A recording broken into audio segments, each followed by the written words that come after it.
Hello friends, very good morning. आज बात करेंगे हम 17 दिसंबर से related important current affair topics पे। इसमें पर डे हम 20 टॉपिक्स देखते हैं और इस सेशन का नाम है डेली डॉलर डोज। तो चलिए देखते हैं आज की सीरीज़ को, देखते हैं आज के इंपॉर्टेंट सेक्शन को। तो देखिए, सबसे पहले एक इंपॉर्टेंट कोट आपके सामने है। दुनिया की सबसे अच्छी दवा है जिम्मेदारी, एक बार पी लीजिए साहब, ज़िंदगी भर थकने नहीं देगी। तो आप कोई भी काम करते हैं तो जिम्मेदारी से कीजिए। कोई भी बात है तो उसको एज अ रिस्पॉन्सिबिलिटी लीजिए, तो फिर आप अपने काम को फुली डेडिकेशन के साथ कर पाएंगे, उसमें कोई शिकवा शिकायत नहीं होगी। तो चलिए इस मोटिवेशनल कोट के साथ देखते हैं आज के इम्पोर्टेंट सेक्शन को। देखिए, हम पर डे एक वकैब देखते हैं, तो आज का वकैब है आपके सामने। देखिए, डम्प्ड। ठीक है, डम्प्ड का क्या मीनिंग होता है? फेंक दिया। ठीक है, यहाँ पे देखिए ये एक बॉडी है ह्यूमन की, ठीक है, जिंदा बॉडी है। ठीक है, और इसकी मम्मी ने इसको क्या किया, इस बच्चे को फेंक दिया, डंप्ड कर दिया, किसमें? गटर में। ठीक है, तो फिर इससे आपको याद रहेगा डम्प्ड मीन्स क्या होता है? फेंक दिया। ठीक है, यहाँ पे सिनोनिम्स देखिए क्या है? Discard, jettison. Discard and jettison is the synonyms of dumped. ठीक है, इसका एंटोनिम्स देखिए क्या है? Cherished, defended. ठीक है, चेरिस्ड, डिफेंडेड, इसका क्या है? डम्प्ड का एंटोनिम्स है, cherished and defended.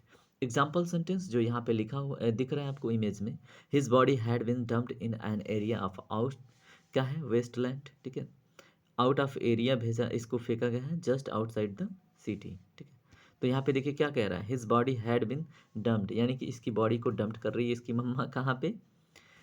In an area of wasteland, ये क्या है? वेस्टलैंड है, और फिर आउटसाइड द सिटी, ये सिटी के बाहर लाके। ठीक है, तो ये चीज़ आपको याद रखेगी, है ना? आपके दिमाग में ये चीज़ें याद रखेगी आपकी दिमाग।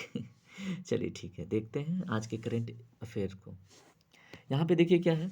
हाल ही में किस शहर में भारतीय अंतर्राष्ट्रीय विज्ञान महोत्सव आयोजित किया जा रहा है? आपके सामने ऑप्शन है, लखनऊ, बेंगलुरु, नई दिल्ली, भोपाल। इसका सही जवाब क्या है? ऑप्शन नंबर डी, भोपाल में। ठीक है, तो भोपाल कहाँ पे है? भोपाल है मध्य प्रदेश में। ठीक है, मध्य प्रदेश सामने आया है तो मध्य प्रदेश की विशेषता जान लेते हैं। अगर हम फॉरेस्ट कवर की बात करें तो फर्स्ट पे आता है एरिया के हिसाब से, सबसे अधिक जंगल कहाँ पे है? मध्य प्रदेश में। ठीक है, अगर हम जनजातियों के मामले में बात करें कि सबसे अधिक जनजातियाँ कहाँ पे पाई जाती हैं, तो मध्य प्रदेश में। ठीक है, कई प्रकार की जनजातियाँ यहाँ पे पाई जाती हैं। सबसे अधिक अगर national park wild life sanctuary की बात करें तो कहाँ पे पाई जाती हैं? मध्य प्रदेश में। ठीक है, ये भी याद रखिएगा। तो मध्य प्रदेश की इतनी विशेषता जानने के बाद एक चीज़ और जान लीजिए, जो विंध्य श्रेणी है, ठीक है, वो भी कहाँ पे है? मध्य प्रदेश में। ठीक है, विंध्य श्रेणी। ठीक है, तो ठीक है, मध्य प्रदेश से रिलेटेड और भी बहुत सारी इन्फॉर्मेशन है जो आने वाले सेशन में हम देखते रहेंगे, इसका डायनेमिक और स्टैटिक पोर्शन दोनों। तो देखिए, अंतर्राष्ट्रीय जो भारतीय अंतर्राष्ट्रीय विज्ञान महोत्सव है, इसके बारे में भी हम डिटेल में डिस्कस करेंगे एक पर्टिकुलर सेशन में, क्योंकि यहाँ से क्वेश्चन पूछे जाते हैं। अभी बस इतना जानिए कि कहाँ पे हो रहा है, तो भोपाल में। ठीक है, चलिए अगला क्वेश्चन देखिए क्या है? हाल ही में आई वर्ल्ड बैंक की रिपोर्ट, रिपोर्ट किसकी है? वर्ल्ड बैंक की, ध्यान रखिएगा, के अनुसार कौन सा देश की महिलाएं सार्वजनिक परिवहन की प्राथमिक उपभोग करता है? बताइए। जैसे क्वेश्चन ये है कि वर्ल्ड बैंक का एक रिपोर्ट आया, उसके अनुसार कौन से देश की जो महिलाएं हैं सार्वजनिक परिवहन, यानी कि पब्लिक ट्रांसपोर्ट होता है ना, उसकी प्राथमिक उपभोग करता है। ठीक है, तो ये सबसे फर्स्ट प्रियोरिटी देती हैं किसको? पब्लिक ट्रांसपोर्ट को। ठीक है, तो ये है इंडिया। इसका सही जवाब है ऑप्शन नंबर ए, इंडिया। ठीक है, तो याद रखिएगा इसमें एक इम्पॉर्टेंट बात, कितनी परसेंट अगर जाएं रिपोर्ट के मुताबिक, तो इसमें 84% वोमेन पब्लिक ट्रांसपोर्ट का यूज़ करती हैं। ठीक है, तो ये भी आप याद रखिएगा। चलिए अगला क्वेश्चन देखते हैं। अगला क्वेश्चन क्या है?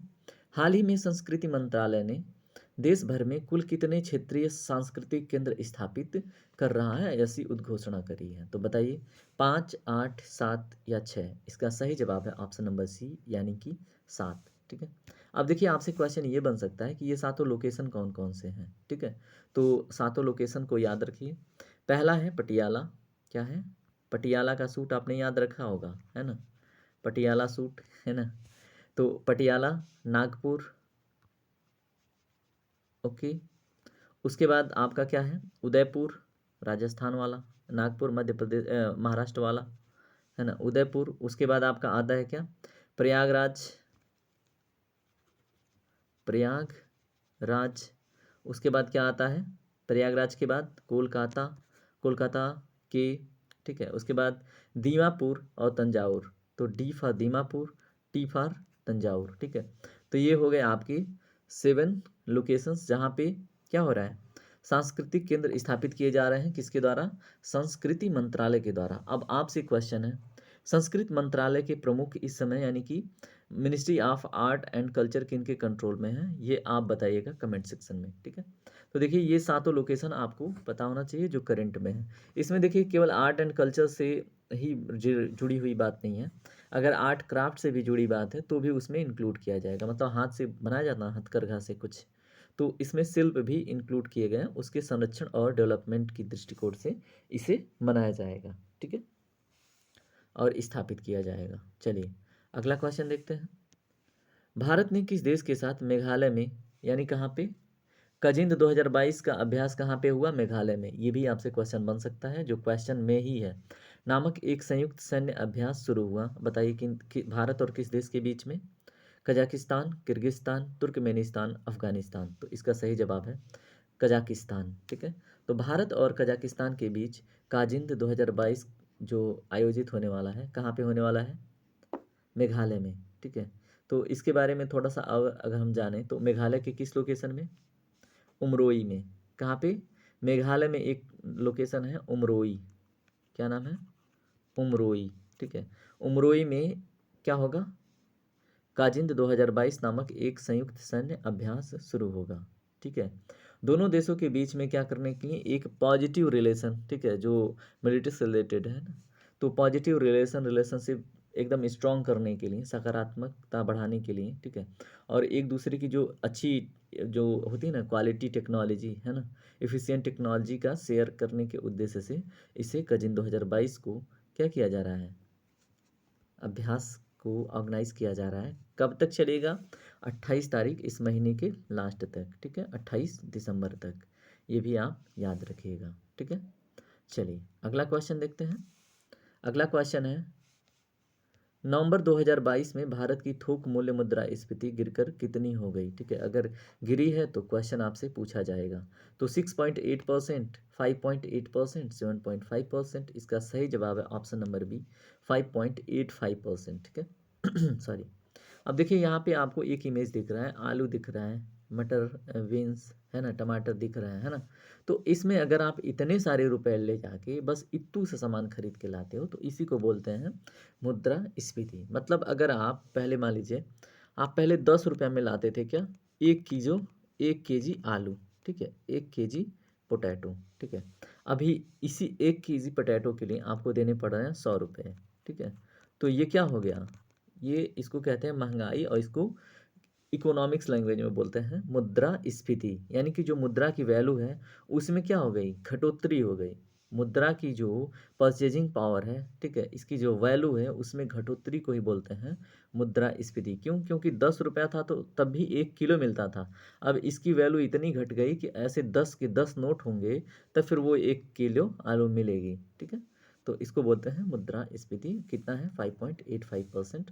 बाकी मुद्रास्फीति से रिलेटेड हमने टॉपिक डिस्कस किया है डिटेल में, तो उस सीरीज़ का लिंक मैं नीचे दे दूंगा, उसे आप एंजॉय कीजिएगा, ठीक है। चलिए अगला क्वेश्चन देखिए। हाल ही में किन देशों ने यूएनएससी में भारत की अस्थायी सदस्यता के लिए समर्थन दिया? बताइए। जो यूनाइटेड नेशन सिक्योरिटी काउंसिल है उसमें भारत अस्थायी सदस्य नहीं है, उसमें अस्थायी सदस्यता के लिए भारत के समर्थन में किन्होंने वोट दिया? यूके, फ्रांस, यूएई, उपरोक्त सभी। इसका सही जवाब है ऑल ऑफ दी अबव। यानी कि सॉरी, यूके ने भी समर्थन दिया कि हाँ भारत को यूएनएससी का मेंबर होना चाहिए, फ्रांस ने भी दिया, यूएई ने भी दिया, ठीक है। यानी कि सारे के सारे सही जवाब हैं, ठीक है। बाकी इसके बारे में हम डिटेल सेशन देखेंगे एक, अभी फिलहाल के लिए इतना ही।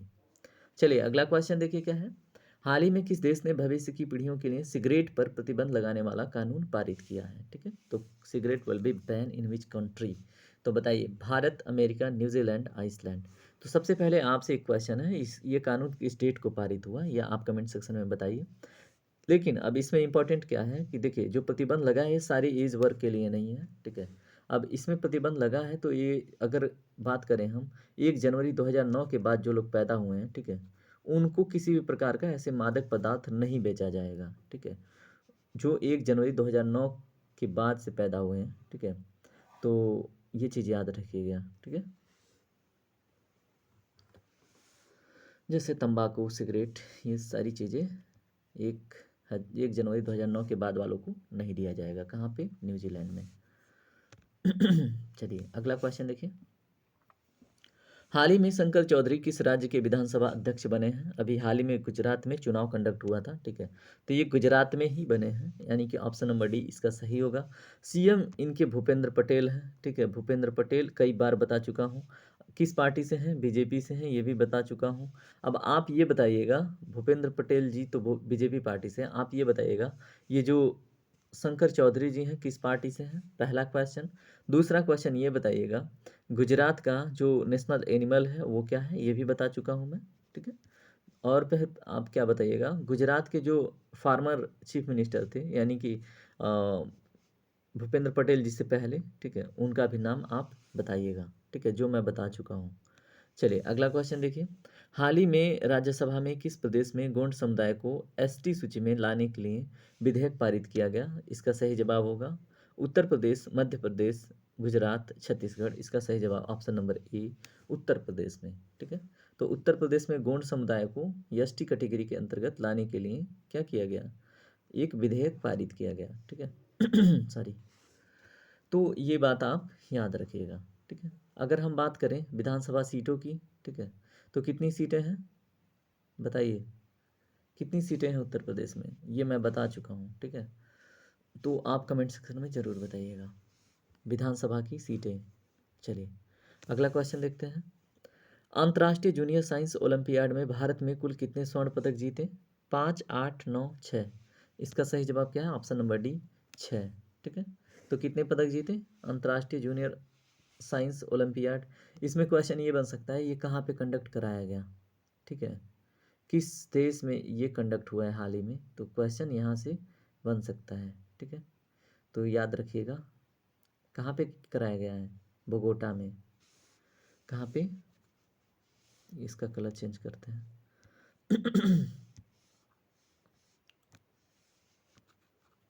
बोगोटा, ठीक है। बोगोटा में ये कौन संस्करण था? 19th, ठीक है। 19वां था क्या? जूनियर साइंस ओलंपियाड, ठीक है, 19th नंबर का। ये भी याद रखिएगा। इसमें कितने स्वर्ण पदक जीते गए भारत के द्वारा? 6, ठीक है। कितने? 6, ठीक है, जिसको इंग्लिश में बोलते हैं 6, ठीक है। अब बोगोटा कहाँ पे है?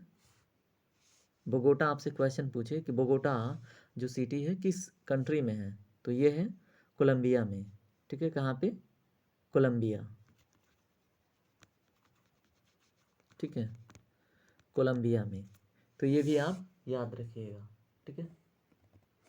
चलिए आपसे एक क्वेश्चन है, ये बताइएगा कोलंबिया जो है कंट्री, ये कहाँ पे है? साउथ अमेरिका में है, या फिर नॉर्थ अमेरिका में है, या फिर यूरोप में, ठीक है। इन तीनों में से एक सही जवाब है, आप बताइएगा कहाँ पे।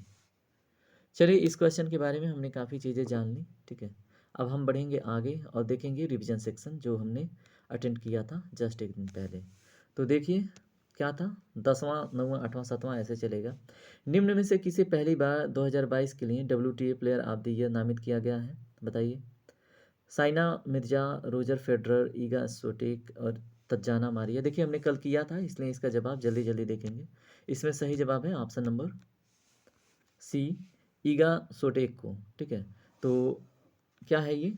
वर्ल्ड टेनिस एसोसिएशन, ठीक है। तो इसमें प्लेयर ऑफ द ईयर नामित किया गया है किसको? ईगा स्विटेक को, ठीक है। चलिए निम्न में से किसने ग्लोबल वाटर रिसोर्सेज रिपोर्ट 2021 जारी की? तो इसका सही जवाब है ऑप्शन नंबर बी, WMO, यानी कि वर्ल्ड मेट्रियोलॉजिकल ऑर्गेनाइजेशन, ठीक है। इसमें इसने 3 सेक्टर फॉलो किया है। क्या क्या? अगर वाटर रिसोर्सेज रिपोर्ट जारी करिए, 3 चीज़ें पे स्टडी करिए। रिवर के फ्लो में जो पानी है, फिर उसके बाद जैसे ये रिवर के पानी जो होते हैं, ठीक है, रिवर में फ्लो होने वाली वाटर का कैलकुलेशन करा है कि कहाँ पे कितनी है, ठीक है। और उसके बाद क्या है, उसके बाद इसने चेक किया है जो अर्थ का मतलब होता है ना, अपर सरफेस, और फिर आपका होता है ग्राउंड सरफेस, ठीक है। वाटर टेबल इसके बीच में कितना है, क्या है, इस पे स्टडी। और उसके बाद इसने ग्लेशियर पे स्टडी करी है कि यहाँ पे कितना पानी है, यहाँ पे कितना पानी है, और यहाँ पे तीनों को इसने स्टडी करके अपना रिपोर्ट जारी किया 2021, ठीक है। देखिए इसमें रिवीजन सेक्शन में भारत का वह कौन सा पहला राज्य है जिसने अपना जलवायु परिवर्तन मिशन शुरू किया? उत्तर प्रदेश, मध्य प्रदेश, तमिलनाडु, छत्तीसगढ़। ठीक है, इसका जवाब आप बताइएगा किसने। ठीक है, यह है साउथ इंडिया का एक प्रदेश, वो आप बताइएगा। ठीक है, चलिए सातवां देखिए, दिसंबर 2022 में किस शहर में G20 फाइनेंस और सेंट्रल बैंक गवर्नेंस की बैठक आयोजित की गई? बताइए। नई दिल्ली, जयपुर, उदयपुर, बेंगलुरु। इसका सही जवाब क्या है? G20 फाइनेंस और सेंट्रल बैंक गवर्नेंस की बैठक कहाँ पे आयोजित की गई? सही जवाब इसका है नई दिल्ली। ठीक है, चलिए अगला क्वेश्चन देखिए क्या है। हाल ही में किसी विश्व स्वास्थ्य संगठन ने मुख्य वैज्ञानिक के रूप में लिफ्ट किया है? इसमें ऑप्शन बताइए कौन सा सही होगा। विकास गोखले, सर जेरेमी फरार, माइकल एलेक्स, ए और बी। इसका सही जवाब है सर जेरेमी फरार, जिसको हमने डिटेल में देखा था। अगला क्वेश्चन देखिए, हाल ही में किस भारतीय फिल्म को 2 गोल्डन ग्लोब पुरस्कार के लिए नामित किया गया? बताइए। ट्रिपल आर, दृश्यम 2, बाहुबली, पृथ्वीराज चौहान। इसका सही जवाब है option number A, Triple R. ठीक है, इसको डायरेक्ट किसने किया है? एस राजा मौली ने। ठीक है, चलिए अगला क्वेश्चन देखिए, निम्न में से कौन सी शिकायत निवारण सूचकांक में चौथी बार शीर्ष स्थान पर रहा है? देखिए यहाँ पे जितने सूचकांक हैं वो शिकायत निवारण सूचकांक है। इसमें जो ऑप्शन नंबर बी है ना, करेक्ट आंसर है। भारत विशिष्ट पहचान प्राधिकरण यानी कि UIDI। ठीक है, तो ये है क्या? भारतीय विशिष्ट पहचान अधिकरण प्राधिकरण। ठीक है, UADI, सॉरी। ठीक है, UIDAI है। ठीक है, चलिए अगला देखते हैं। दिसंबर 2022 में 7वां इंडिया वाटर इम्पैक्ट समिट किस शहर में शुरू होगा? बताइए। हरिद्वार, प्रयागराज, अयोध्या, नई दिल्ली। इसका सही जवाब क्या होगा? इसका सही जवाब होगा आपका जवाब कमेंट सेक्शन में ज़रूर डालिएगा। ठीक है, चलिए मैं आपको ऑप्शन करीब से दे देता हूँ। ठीक है, चलिए ये दोनों ऑप्शन है सी और डी, इसमें से एक जवाब राइट है। कमेंट सेक्शन में बताइएगा। ठीक है, कमेंट सेक्शन में आप लिखोगे तभी आपके दिमाग में काफ़ी लंबे टाइम तक चीज़ें टिकेंगी, है ना। देखिए अगला, भारत ने किस देश के साथ प्रवासन और गतिशीलता पर संयुक्त घोषणा पत्र पर हस्ताक्षर किए? इसका बताइए क्या होगा सही जवाब। Iceland, Finland, New Zealand, England. इसका सही जवाब है फिनलैंड। इसके पहले इसने किसके साथ किया था? जापान के साथ। ठीक है, तो ये दोनों चीज़ें याद रखिएगा। ठीक है, अगला और लास्ट आज का क्वेश्चन देखिए क्या है। फीफा विश्व कप इतिहास में सबसे ज़्यादा अर्जेंटीना के लिए गोल करने वाली खिलाड़ी बन गई है? बताइए। फीफा विश्व कप इतिहास में सबसे ज़्यादा अर्जेंटीना के लिए गोल करने वाले खिलाड़ी कौन बन गए? बताइए।